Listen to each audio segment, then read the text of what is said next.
दुनिया में बहुत से लोग हैं जो अपने सपनों को छोड़ देते हैं। थोड़ी मुश्किल आने पर ही हार मान लेते हैं, उत्साह खो देते हैं। हर तरफ नकारात्मकता दिखाई देती है। लगता है कि हार मान लेना ही बेहतर है। यदि आप भी ऐसा सोच रहे हैं तो मैं कहूंगा, कभी हार मत मानो।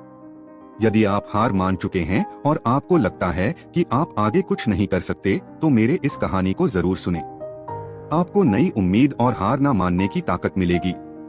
आपने इस कहानी को सुनने का फैसला किया है, इसका मतलब है कि आपने अभी भी हार नहीं मानी है। आप एक और प्रयास कर सकते हैं।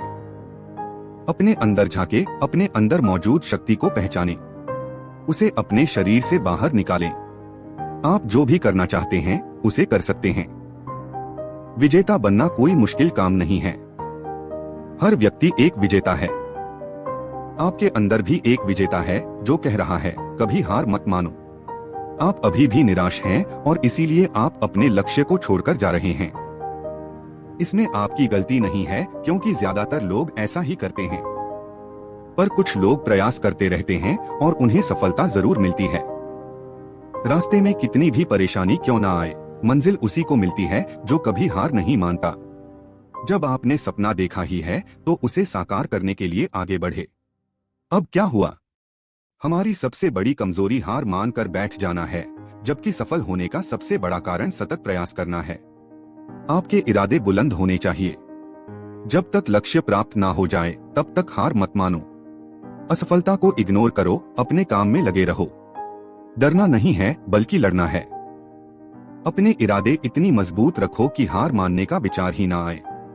अपने लक्ष्य को महसूस करो, उसे अपनी बंद आंखों से देखो और महसूस करो कि आपने उसे पा लिया है।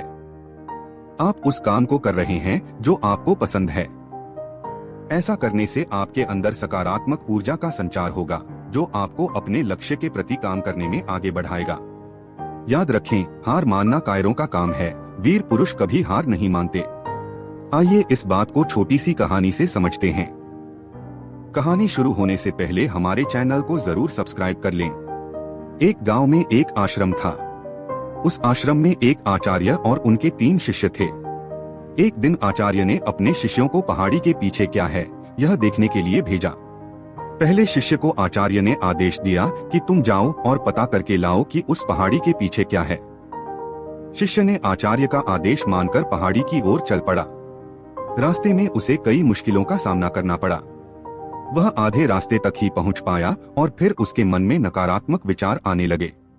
उसने सोचा कि अब आगे बढ़ना बहुत मुश्किल है और वह वापस आश्रम लौट गया। आचार्य ने दूसरे शिष्य को भी पहाड़ी के पीछे क्या है यह देखने के लिए भेजा। दूसरे शिष्य ने भी पहले शिष्य की तरह ही शुरुआती रास्ते में कई मुश्किलों का सामना किया।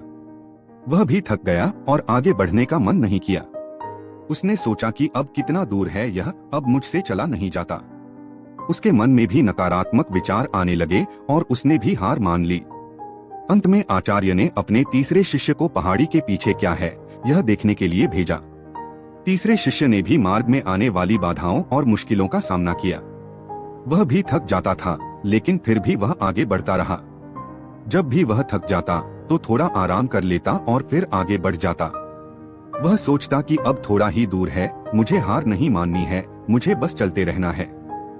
ऐसी सकारात्मक सोच के साथ वह आगे बढ़ता रहा और उसे वह पहाड़ दिख गया। वह पहाड़ इतना बड़ा था कि वह आसानी से उस पर चढ़ नहीं सकता था। फिर भी उसने हार नहीं मानी और वह पहाड़ चढ़ गया। उसने पहाड़ी के पीछे जो नजारा देखा वह देखकर वह मंत्रमुग्ध हो गया। वह वापस अपने आश्रम की ओर चल पड़ा। तीसरे शिष्य के अंदर अब आत्मविश्वास और साहस भरा हुआ था। पहले 2 शिष्य जब आचार्य के पास लौटे तो उन्होंने बताया कि वे आधे रास्ते से ही वापस लौट आए। आचार्य ने उनसे कहा कि तुमने हार मान ली और वापस आ गए। तुमने यह जानने की कोशिश भी नहीं की कि पहाड़ी के पीछे क्या है।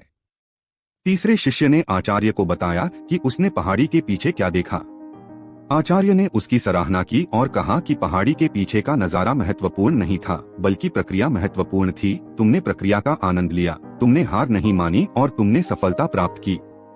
यह कहानी हमें यह सिखाती है कि हमें कभी भी हार नहीं माननी चाहिए। चाहे कितनी भी मुश्किलें क्यों न हो, हमें हमेशा आगे बढ़ते रहना चाहिए। सफलता उन्हीं को मिलती है जो हार नहीं मानते।